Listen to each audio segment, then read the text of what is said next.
Oh, man, well, Nick Saban recruited me, so I remember that. Yeah. And I remember my dad telling me he wouldn't be there that long, and I think he left right after that was right. season. And I played with some of those guys. They had some really good teams. I mean, really good players. They had Cedric Irvin and all those guys. And, I just think after that game, I think it really cemented, where we were going. But they were better than, obviously, than when we beat them. Like, they had Flozell Adams, who was, at that point, Hotel. the biggest human I ever seen in my life. And they had some other guys that could really play as well. Yeah. Jay, let's dive into what Nebraska needs to get better during the bye week, and obviously stopping the run defensively. You look at, I've had a hard time deciphering how they're trying to attack this. Yes, Nebraska needs to get better playing up, getting off blocks, tackling, but a lot of defenses I've been involved in play the run, they force it inside out, make it bounce, right? But sometimes it seems to me, and you can correct me if I'm wrong, Nebraska sometimes likes to box it and kind of keep it inside. Do you think it would benefit them to maybe play more inside out, or is it a factor of guys just need to have better technique, get off a block, and make some tackles too? Well, you're right on the point there, Jay. I played in both. And so when you've done it one way, in college, we kind of box it in and condense the formation. When you get to the NFL, when you play that Tampa 2, you're sending everything to the sideline. So I think you can mix both. I think the biggest thing with the bye week is what you make it. And I think really the best way to get off blocks is, number one, to line up right. Right? Line up with the correct alignment and assignment and technique. And then you play with better leverage. That will solve all the problems, or a majority of the problems. It wouldn't solve all the problems, but that means when you line up right, that means you'll control the count, because the offense is counting how many defenders or where the play is going to potentially go. It will have you with the right leverage. And so when they do have a good play, like the big run against Michigan, the first one, right? If you have a little bit better assignment, better play entry, it condenses that hole, so it's an easier tackle for the second and third level. So yeah, it might be an 8-yard run. You can okay, we can figure that out. Somebody's got to make a play. But when you're, essentially hitting their head on the goalpost, it was either alignment, assignment. You can't be aggressive if you don't do the two that I just previously, said. I'm curious, what are your thoughts on how Nebraska attacked the bye week? I know Matt Rule said they went a lot of good on good. Dana Holgorsen said he's never been a part of a bye week like this in his career in terms of just how much they got after it. Yeah, if they go good on good, that reminds me back of Coach Osborne. I hated the bye week, no offense, Coach, because that's all we did is went good on good. So I think that's the best way to get, number one, you get their attention, right? You got a long season ahead of you. You're 3-1 right now, and probably before the season, everybody be happy with 3-1. Obviously, 4-0 is what you want. But then I think you can learn really good or faster doing it when you're saying, hey, I need you to play with better leverage, and here comes Rocco against the defensive tackle, or me going up against Justin Evans, or a linebacker against Justin Evans is good on good. And so therefore I think you can accelerate that learning process. And it's just the little things. And the thing is yeah, you can talk about size and all that, but the best defenses play big. They communicate, and they play with excellent fundamentals and leverage and hands. And you know that, Jay. And getting off blocks is generally, you got to line up right and you got to want to get off blocks. But if you don't line up right, you're going to get engulfed, because the linemen are just too big right now to try to get into a wrestling match. Most important thing this week against Michigan State is finishing your tackles. Marsh, the wide receiver, breaks a bunch of tackles. Quarterback is sneaky strong. Yeah. Both their running backs are over 225 pounds. Can't get leaky yardage this week, right? Yeah, there's something that Vic Fangio, from New Orleans, he's always, we keep a stat of knockbacks, knock them back. So what that means is you want 3 or 4 guys there every single time, and you want to knock these guys back. Right. What that do is take the confidence away from them to try to break other tackles, but then start to wear them down. You become a good defense and create turnovers, more hats to the ball. Oh, yeah. And, you don't have to worry about the stats, because everybody will get the stats. You get more hats to the ball. The running backs will start to look for the contact versus avoiding it. Yeah. And then also with a quarterback like that, I'm a big believer. Don't want to get anybody injured, but a guy that likes to run, you got to chop him down, because once you start hitting him in the legs, whether it's Tom Brady, he never liked anybody at the legs. The guy runs, you chop him down one time, he thinks not only twice but 3 times about running. Let's flip the side. Nebraska's thrown the ball a ton this year. You got to utilize Dylan's arms and his capabilities, a lot of strength at the wide receiver, tight end position. But I've talked, Nebraska's obviously struggled to run the football, but it's tough when you're playing essentially 10 on 11 football with Dylan not a threat in the run game. Sure. Put yourself in facing Nebraska's offense and knowing that you don't have a mobile quarterback and just your ability to get downhill, and you really don't have to worry about any inside-outside zone keepers with a QB, and you don't have to read that mesh point, and you just can get downhill and go make a play on that running back. I mean, that's it's funny is Dylan's the first pocket quarterback we've probably had since. Zach Taylor? Zach Taylor, right? Yeah. I was going to say Vince Ferragamo. So Zach was definitely a pocket quarterback. Zach Taylor, no yeah. disrespect, Zach. But then everybody, since we face a mobile quarterback, really need one. And Dylan, the one thing I think that what made Tom Brady, and I always say Dan Marino's the best quarterback that I ever played against, was his pocket presence and ability to avoid it, and then he would get those sneaky first downs. Those quarterbacks are more dangerous to me than the ones that run around all the time. Yeah. And I think what you have to do with Nebraska's offense is no different than defense. It's leverage, right? It's pad level. It's going there with the intention and the I guess, ferociousness or whatever you want to say to block somebody. So that will get you more push. And then, of course, I'm sure we need to hit the holes and stuff. So then it'll allow Dylan to pick and choose when he runs, right? So you get out there, and so say you need a 3rd and 4, run it, extend it. Then you get to kind of be on schedule versus being kind of always playing defense against that Michigan defense that was essentially blitzing and running a lot of line stunts. And speaking of Dylan, protecting Dylan's a big part of it too. He was sacked 7 times, hurried a bunch against Michigan. We might see some changes on the O-line, a lot of chatter about Elijah Pritchett. What's your feel for Pritchett? How far away is he, and what type of ceiling does he have if he plays at the potential? Oh, he's got potential is there. You just look at the dude. He's put together. He's got quicks. He's got strength. You don't go to Alabama and start, I think, as a true freshman for 2 years, right? He started for 2 years in a row, and you're playing against the best of the best, and you're coming into another league to play in the best and the best. So now I think for him, it's just going out there and doing it. And if he really just plays hopefully he has a higher standard than anybody else, then you'll see an uptick in the run game and in the pass protection. And I think the best pass protection generally is a better running game. You can fix that by improving your technique. You're not going to get the pipeline to come in. It's not the NFL where you can make a couple of trades. Right. So I think the guys just, as long as they play better, that'll allow Dylan to play better, and then they'll be able to pass protect better. When you aren't moving guys off the line and they force you to pass, and anybody knows that Wink Martindale, that's what he wants to do. They're able to kind of run the same line stunts with a variety of personnel, packages, and really can confuse you, and that's what really happened against Michigan. He didn't get off to a good start, efficient in the run game, and then put you behind the 8 ball. My big concern is Nebraska, again this year, has had successful drives. They're 120th in the country once they get to the 20, though. Yeah. How do they score from the low red zone? I personally would like to see some condensed sets, some bunches, and run some picks because they don't call it on you. What do you want to see Nebraska do? We used to call it mesh routes, or get Barney, isolated against a Jay Foreman. We used to call it a NIF or fin route, essentially option route. Jerk route on you. Yeah, whatever you want to call it. They got 85 names. Yes, they do everything. Right now. They run the same plays, by the way, for everybody. You want to see some of that, but then also I think, the one thing that I remember, Coach Osborne, and then, Vic Fangio used to talk about the coordinators. When you get down, and we used to call it the money zone. Every coordinator calls it something different. You think players, not plays. So this is where your big-time players, whether it's Dane Key, Hunter, even Emmett, you got to start making plays. You get an opportunity, you got to go get it. And so I think that'll uptick the efficiency and especially with the personnel they have, you can run some mesh routes, some option routes, and obviously pick routes that they never call against defense. Exactly. And they made those catches against Cincinnati, went up one-on-one and made those catches. Let's talk about the rest of the Big Ten and kind of just chat about that a little bit, looking around what they've done. Obviously, tough game for Indiana. Anytime you go to Iowa, it's going to be a tough game. They're going to make it a slog. 20-15 after that safety that helped the 6.5 cover. I'd appreciated that. Happy Valley, James Franklin, of course, lost again to a top 10 team. And Oregon, even with the Nittany Lions loss, Indiana's close win. The Big Ten still has 4 teams in the top 10 of the AP poll, which is crazy to think about. You've got, of course, Ohio State at the very top. Oregon moves to number 2, Penn State at 7, and Indiana at 8. Michigan moves to 20, Illinois at 22. Let's look at what's coming up for the Huskers after the bye week. If you're going to say to yourself, Jay, you look at these 4 games, which involve that weird road trip where you got to go to Maryland and a Friday to Minnesota. 4-0, 3-1, 2-2. What's your feel?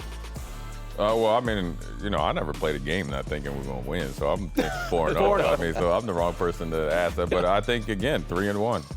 That's the at a minimum. Minimum, right? And it'd be great. You're sitting at obviously bowl eligibility, and then you try to really make some noise, going down the stretch. And it's definitely attainable to be 4-0, but you can't get to 3-1 or 4-0 without winning this first game.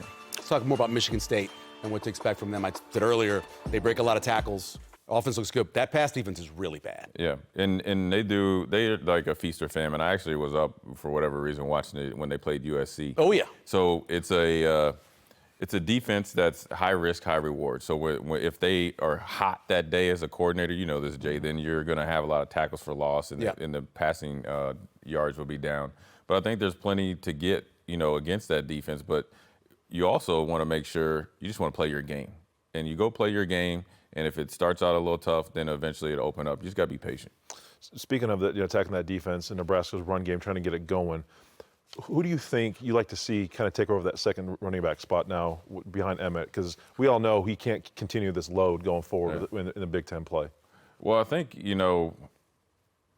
Mekhi is probably the guy where he's explosive. I mean, he can really pick him up and put him down. So that's the easy answer. But I like Mosey. For a young freshman, the guy was just a receiver in the spring. Yep. And he's tough, too. So I'd say Mekhi, and then obviously you'd like to see Ives be able to come in there and be kind of like the, thunder and lightning with Reggie Bush and Lindell White, where he could be that plugger, right? And he can make guys miss, and he can catch out of the backfield. But I look for, I'm assuming that Mekhi would be the guy, and you kind of been waiting. You've been here. He's almost like Luke Reimer. Remember when they're like, he was a red shirt and everybody's like, this is the NFL. You know what I'm saying? It's like you're waiting for him to play. Well, Mekhi, it's time to start playing. There's never, opportunity is here and you got to take advantage of it. You've had more time now around Dana Holgorsen. Just from your view, what has he brought in terms of just taking it off the plate of Matt Rule, having a guy like that running this offense? Yeah. I think, I like the rhythm that he, I'm a big rhythm guy, just to see how they can kind of put plays together. He knows what he's doing. He has a high expectation and standard of what he wants from the offensive side of the ball. The one thing I like about him before I even got here is that he was able to score points and create consistent offense with different players at West Virginia and Houston. So he's an equal opportunity commissioner. No matter if you're 6'4" or 5'4", he'll get you the ball if you can play. So that's why I think it's a big opportunity for guys. And so I like his ability to call some plays. But more importantly, if it's a bad play call and you execute it right, it ends up being a good play call. So that's where I'm a big on the players, because I think they control the destiny. The coaches only get to, give you a little bit of a blueprint. In terms of Michigan State, I think they're like 126 in the country in havoc. They don't actually get to the quarterback. They don't get tackles for loss. Do you see Dylan having a pretty big game against this team? He can, yeah. And I think that, I think you need to get off early on the ground game. And the ground game doesn't necessarily have to be the conventional USC ground did game, that. right? It could be, I think you could, if you block well in the perimeter, you could run your perimeter game and then open up your conventional run game. Then you can take some shots. And so, I think you need to play pitch and catch early against this team right now. Michigan State's coming off a bye week, coming off a loss. Yep. They're waiting for you to beat them. And so once you kind of, keep the game close, they'll actually start to tap out and quit. Even though I got a lot of respect for Coach Smith, I just think they're just it's like going down there in Florida bass fishing. They're ready to be caught. You know what I mean, Sean? We had a survey question earlier for this week, and we were talking about what tier Nebraska falls in. Jay, your thoughts? Like the first tier is 1 through 3. And then 4 through 8 is second, and of course go from third to fourth. Where do you? And the viewers right now are saying tier 2, 4 through 8. Is that kind of where you see Nebraska? Yeah, 4 through 8. Yeah, it better be 4 through 8. That's where now just playing. Yeah, 4 through 8 is right where they're at. Now they could play their way from like the lower half of that tier 2 to the top of tier 2 by this next 4 games, and it's a huge part of the season. I think this next 4 games, to be honest with you, is not only huge for 2025, but for 26 and 27, because you're able to kind of play more freer down the stretch if you handle your business right now. Yeah. And you get to make a lot of national noise. And obviously when you do that, then your job gets a lot harder, right? Yeah. I mean, this month, though, in general, Jay, how big is this month? These 4 games in a row where they're all kind of swing games, but Nebraska, at least in terms of the metrics, they're going to be favored in every game. Favored in all 4. Yeah. But as we know, it doesn't always play out that way. Yeah, it's the Big Ten. I mean, there's college football parity is here, and but I think right now for the schedule, the setup when you play them, I know the Maryland and Minnesota games is a little tricky, But I think you have the bye week right now to prepare for that. And if you could really, take a big step forward against Michigan State and then really hyper-focus, it's kind of like an NFL bye week or a Thursday night game. Then you have a Sunday game. Yep. You can go over that, 2 for 1, and then obviously put all the, eggs in the basket against Northwestern. Then you're like, okay, all the hard work is worth it. Then you look back at the Michigan game and can say, okay, we made some improvements there. Then you can really start to do the things that you want to do before the season. Sean, the question kind of goes towards you, and I think the call is a little off, but he says, it seems like every other Big Ten school has the money to buy any player. Nebraska seems to be struggling to pay players. Is that what Nebraska struggling to outbid teams? I think it's all about Marty Brown. Yeah, is what everybody thinks they're about. paying players. I mean, Desan McCullough, Dane Key, Dylan Raiola, Isaiah Elijah Hunter. Pritchett, Rocco Spindler. And I mean, they went out and got, I would say, 8 or 10 legit free agency type pieces. You can't get 20 or 30. I mean, that's just how the money works. But they up their year-over-year roster money considerably. I mean, as much as we've ever seen, and it's going to continue. I think what we don't know is with this rev share and what's supposed to be like a salary cap, how much more ways are teams going to get money outside of the rev share and be able to create other NIL opportunities. And, at one point, Matt Rule thought the rev share would equal things out, but then, about a month later, he said teams are going to still pay people. So it's really hard to know, like, how will the Oregons and the Ohio States get around, if they're already paying their rosters $20, $30, $40 million, and the rev share cap is 13, 14 per football team, the numbers just don't add up. Jay, this is something you talked about a little bit earlier, but Mailman Todd asked,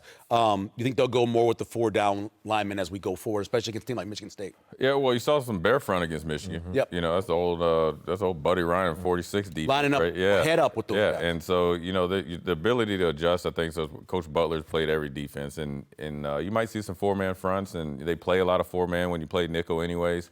I played in defenses where we're 3-4 personnel, where we played 4-man, fronts. And so really it's going to, I think the more you can do is a plus. But the most important thing is you have to execute. The execution level comes up. You can play with 2 guys out there. Hey, I've seen in the NFL game, the Philadelphia Eagles of Fangio. I was part of the time where we didn't have a defensive lineman in there, and we all were just running around. The amoeba, right? That amoeba that the Jets used to run.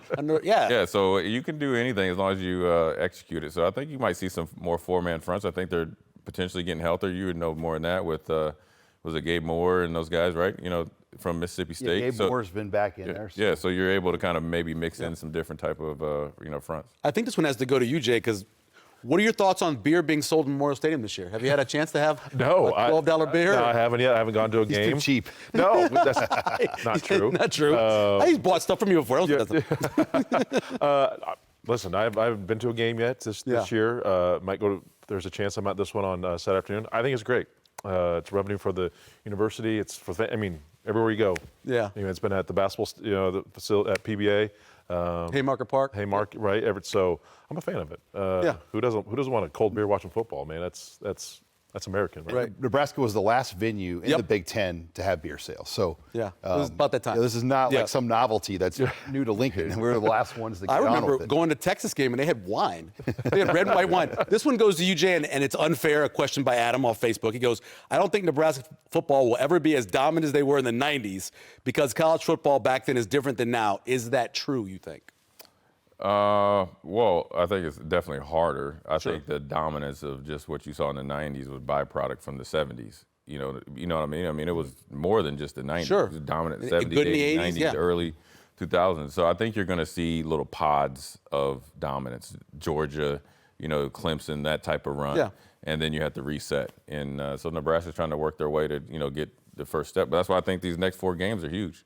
If you could somehow go 4-0, be 7-1, the amount of pressure that you put on other teams and the amount of, attention you get could set you up to in recruiting to get some, pretty big name players, I assume. A lot of people obviously talk about the 90s because of the national championships. Nebraska won more games in the 1980s than any other team in college football. So we don't talk enough about the 80s, I think. Sean, in terms of recruiting, do you feel like the USC weekend is going to be a pretty big weekend? Yeah, the USC weekend will be bigger than what we saw for the Michigan weekend. This weekend, there's 15 or 20 higher profile visitors coming on campus. We're hearing maybe 50. Wow. If USC is a night game, which I think that's the projection, right now. That's what they're hoping. That would be one of the biggest weekends that we've seen in terms of 2027 talent and all your 26 commits. And you might have some new 26 targets that you want to bring in. Nebraska's probably holding a few spots for that 26 class, banking on the season kind of playing out in their favor here down the stretch. I'm going to go to each three of you guys a little bit quick. What, and this is from Dan on Facebook, what's the thing you want to see Nebraska make the most progress in coming off the bye week? It's stopping the run the ball on each side. That's my 1A, 1B. I would like to see a better pass rush up front, just with the front four, more consistency getting to quarterbacks. I know it's hard, though, when you play these mobile quarterbacks, you're just not going to get a lot of sacks. Yeah. Before I go to Jay, is Jay doing a burning question? Can you tell me? Okay, cool. What do you think? What do you want most progress you want to see coming out of him? I want to see tackles for loss. There you go. Yeah, I want to see more tackles for loss. I want to see by multiple guys where the biggest question is who got the tackle. I want to see that. Yeah, sitting at 12th right now in the Big Ten. Do you know what burning question is? You throw out a question, look at the camera, and tell us what your burning questions for this week. Throw it at you. How many tackles are the linebackers going to have total? That's it. That's my burning question. It better be over 20. There you go, Sean. My burning question is, can Nebraska's offense have the balance it needs to win here in the Big Ten Conference, especially in the months of October and November? Dylan Raiola getting off to a fast start. Michigan State's not good at defending the pass. Get off to a quick start, and that will open up the run game, hopefully, for the offense. My burning question stays the same every week. Can Nebraska score in the low red zone too many times? They're not getting touchdowns, not even getting field goals for 3 of those drives.